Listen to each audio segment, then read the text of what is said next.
cheapest 4.2 supercharged Range Rover in the UK? No. Is this the best overland vehicle that you could make? No. But it is mine, and I absolutely love it.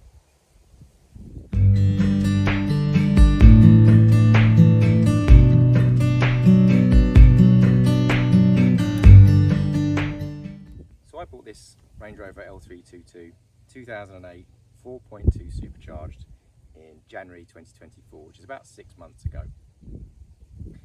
The idea behind it was that we watched a few videos over Christmas, and my boys and I wanted to do something just a bit more exciting really. So buy a 4x4, give a bit of off-roading, and then maybe do a bit of travelling down to Portugal, something along those lines. So I'm quite impulsive, so after Christmas we looked around for a good quality 4.2. The 4.2 is the engine I wanted, mainly because of reliability. It's also pretty powerful. It's a heavy car, and we're topping nearly 3 tonnes now. So I got hold of this one for just £5,300, delivered in fact actually, which is an amazing amount of car. This is an £86,000 car. It's an autobiography, so it's got all the bells and whistles, TVs and the headrests, and you get an awful lot of car for your money. Now, I did do quite a lot of overhaul to get this back up to scratch to a position where it was reliable enough to do a bit of off-roading and go cross country. Started off with getting the car booked into a local garage to give it a good once over, and mostly the mechanic was quite surprised at the condition of it for a £5 car, and really the only piece of work that needed to be done was the subframe was looking a bit worse for wear, the rear subframe. So I found a second-hand subframe for sale in a local breaker's yard in Melksham. Picked it up, took it over to a place called Khan Engineering down the road from us, had that sandblasted, powder coated, took that over to Broadlane in Westbury, who do Land Rover restorations, and had them do the swap for me. It was too big a job. I did consider doing it myself. I'm not particularly afraid of doing things like this. It's just simply the weight, and if I got stuck, the car would be in pieces. I wouldn't be able to get it anywhere to get it finished. So I decided to get it booked into Broadlane. They did the subframe swap. I also asked them to look at anything else that needed doing. The prop shaft centre bearing needed doing, so I actually had a new prop shaft put in at the same time as well. I had the front and rear discs and pads done as well, so the brakes were up to scratch, and the rear lines, hard lines were done, and I think the flexes were done as well. I've since had the handbrake shoes done, and that's all up to scratch as well. When the subframe was being changed, I also had them change over the exhaust from the standard exhaust and put on slightly upgraded. I'm a bit of a child, so it sounds pretty good. Upgraded exhaust, which is also about 10-12 kilos lighter than the original one that came with the car. Other than that, I had it serviced and just double checked everything was actually working fine, ready for basically travelling around. We had a couple of things that failed, and I think this is where the notoriety of these cars comes in, where people are a bit scared of what can go wrong with them. Electronics are something that people definitely fear in this car, and I can understand why, especially if you're a panicky type, because one thing can lead to another, and these things, the alerts and the alarms in these cars, they tend to cascade. So what might be a simple ABS sensor, which is £150 job to get it done by somebody else, will cascade, and it will set off all sorts of other alarms, and everything will just stop working. And it can sound like quite a tragic thing that's happened, almost catastrophic thing that's happened to the car, and in fact actually it's just an ABS sensor. So this we had twice, and we had an ABS sensor while we were on the sort of plane, so we changed that, and then about a week later, 2 weeks later, the opposite ABS sensor went as well. So I have since learned that they tend to go in pairs. I genuinely cannot understand why, but they tend to go in pairs. So the ABS sensor has been done, and at which point I started looking at doing some of the modifications. One of the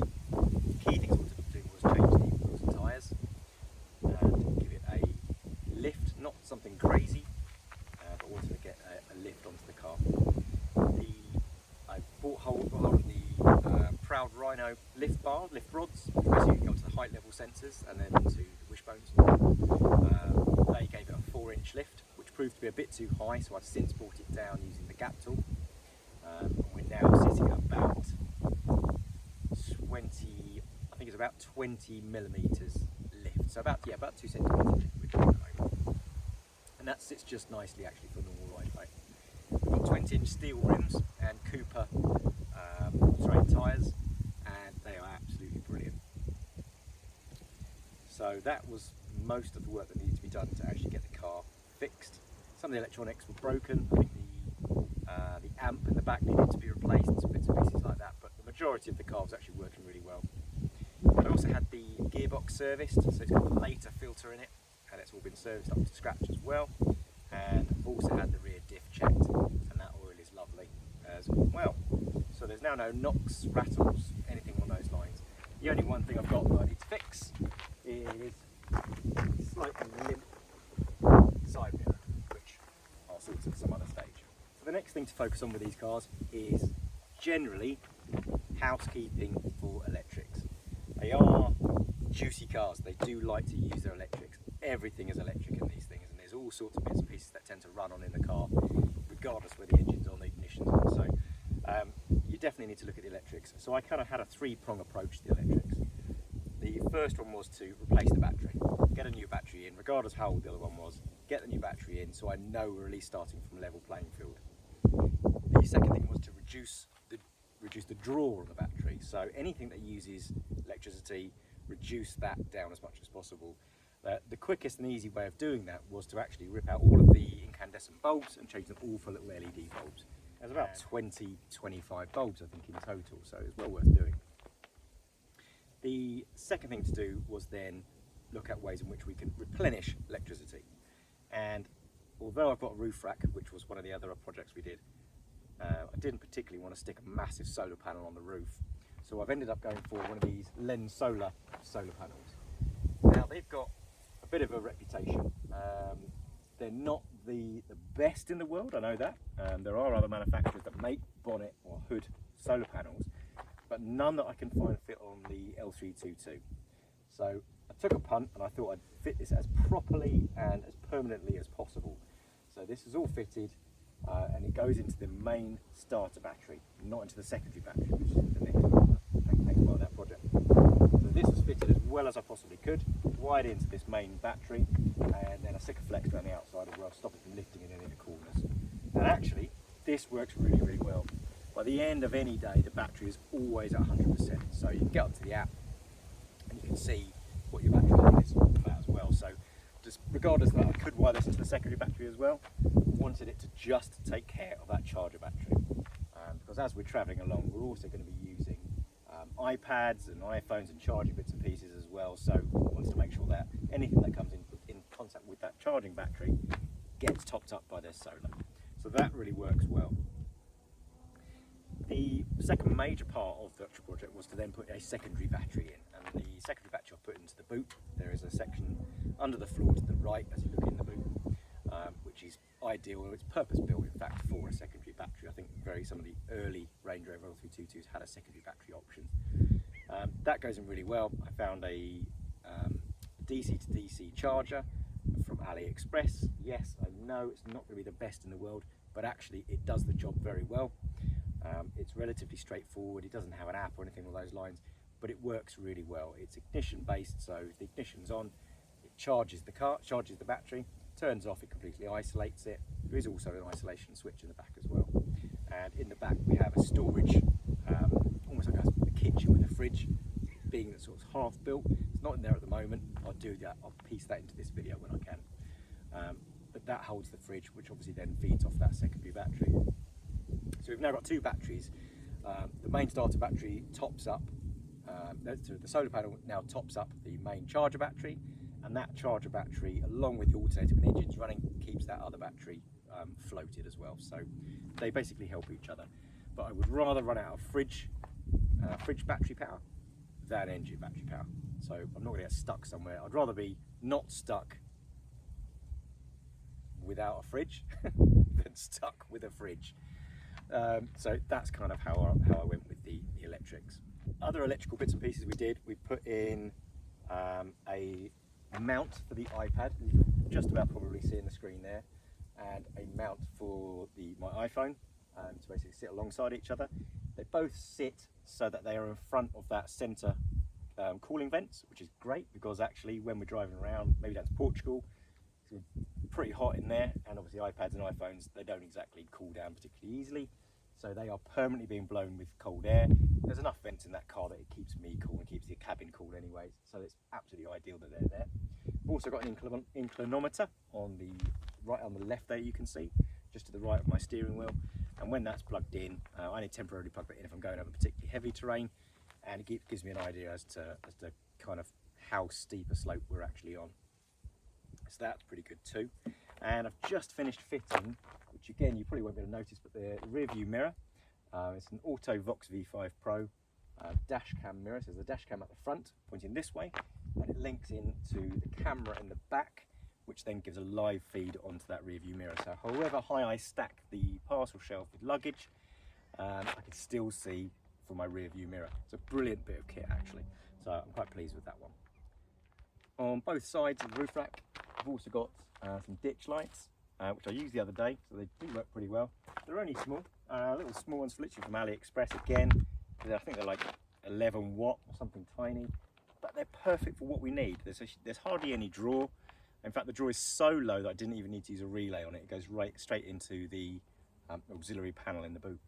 But there's 3 on each side, which do make quite a big difference actually when you're driving down lanes, especially when I was reversing down lanes the other night, and it was particularly poor. I do need to get some lights on the back for better reverse, so I can actually see what I'm doing, because the reverse lights on the Range Rovers are a bit.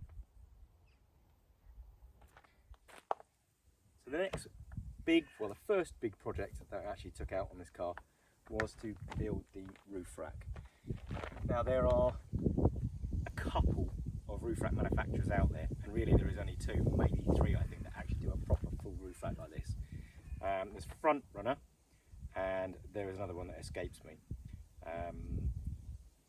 Front Runner, can't remember, it'll come to me. And they are not cheap. Even second-hand ones are selling at £1,000. And the kind of reason why I wanted to get the Range Rover in the first place was to do some work with the boys, with my 2 boys. My sons are 12 and 14, right at that age where they're kind of like working on bits and pieces and helping Dad in the garage. So we decided we wanted to make a roof rack from scratch, and it wasn't easy, but it was very rewarding to kind of work out how to do these things, get out there, and it is really strong. The only other part I bought was the front wind deflector. That is actually a Front Runner wind deflector I bought directly from the company. It fits perfectly onto my roof rack, and it does really make a difference. I then put the roof box on the top. That is a Pelican box. They're not cheap either, but they are well worth it.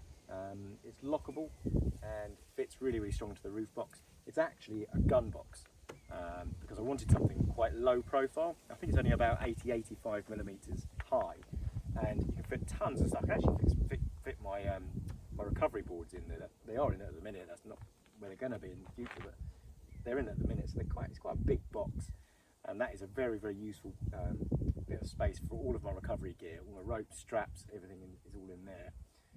So the roof rack itself, complete, and is absolutely brilliant for this car. It did take a little while to plan it, buy all the bits and pieces. It still wasn't particularly cheap. Buying aluminium extrusion isn't particularly cheap, but well worth it. So other than all the stuff that we needed to have on the car, then thought to have a bit of artistic license and make some visual changes that we wanted to change. So we did the first thing that everybody does when you buy a Range Rover, a second-hand Range Rover, blacked out all the Range Rover lettering, which I do think looks a lot better, and put a black grille on. I do have the original grille, which I'm tempted to start painting up like I've done my side vents and the bonnet vents. I've gone with a bronze colour, which actually matches the wheels that I had powder coated in bronze. So it kind of sets the car apart, makes it look that little bit different to every other Range Rover that's on the road. Along with the bronze accents, which I did on the car as well, we've also done the Raptor lining. I can't remember if I mentioned that, I'll check. But we've Raptor lined all on the bottom sills of the car and the rear bumper, and we're going to be doing the front bumper in the next couple of weeks. Ordered the Raptor paint, we're doing the whole front bumper. also got a couple of bits and pieces that we're going to be doing over the next few weeks as well. We've got some new spotlights coming, which will go on the newly Raptored bumper, and we've also got some spacers coming. That's a whole different thing all on its own. You think it's straightforward, but because I've got steel wheels, it isn't. So got some spacers coming that will be coming in the next few weeks. So if you'd like to see that, please subscribe, and you'll see those as they come in. So that is my overlanding L322 for the time being. It is everything I need it to be at the moment. It's super up to date. Everything's been done that needs to be done. I've spent around about £4,500 doing everything to this car, and that includes the subframe work, wishbones, all that kind of stuff, prop shafts, all the materials for building the roof rack, fridge, all that kind of stuff all put together. It's about £4,800 I can spend in total. So we're looking at around about a £10,000 investment for what is now a completely up to scratch Range Rover L322, and it's absolutely brilliant. I love it to bits. I'm sure there are better cars to use. I'm sure Toyota sort of fans out there will say, why on earth using an L322? But this is a good car, and thankfully, because they're slightly misunderstood and people don't really know how to fix them, don't really understand what's wrong with them, the price has just gone through the floor. To buy this for £5,300, I mean, really, to have all of this for 10 grand, it's a lot of car to have, and it's exceptionally comfortable. You know, it's leather seats, it's air-cooled seats, you know, heated and ventilated. But this thing is absolutely premium. So to have that for just over 10 grand is phenomenal, really. Fuel consumption isn't great, tax isn't great. I'm getting, on a decent long trip, getting around about 20, maybe 21 miles per gallon, which obviously isn't great, but for what you actually get with the trip, I think it's personally well worth it. Tax is high bracket, although not the highest, and it is ULEZ compliant, which is, I find absolutely insane, because it's petrol, so that is fine as well. It cost me about 120 quid to fill it up, something along those lines, and it's absolutely brilliant. So that's my L322. Hopefully the wind noise hasn't been too bad. I couldn't get my microphones to work today, and I've got no signal here, so I can't download any updates that I need to do. Yeah, thank you for tuning in. I hope this has provided some kind of help for other people who are looking to do something similar. It has been great fun. It's a great car, and I've enjoyed every single minute of having it and using it. If you want to see more of what we're doing with Frank the Tank, which is what we've called this, our L322, please do subscribe, like the video, share the video with anybody else you think might enjoy it, and we will be doing some further updates very shortly. We're going to be doing a trip to Shetlands in the summer. It's about a 1,400-mile round trip, and hopefully we'll be taking some footage then and seeing what it gets up to. Anyway, thanks again. I'll see you next time.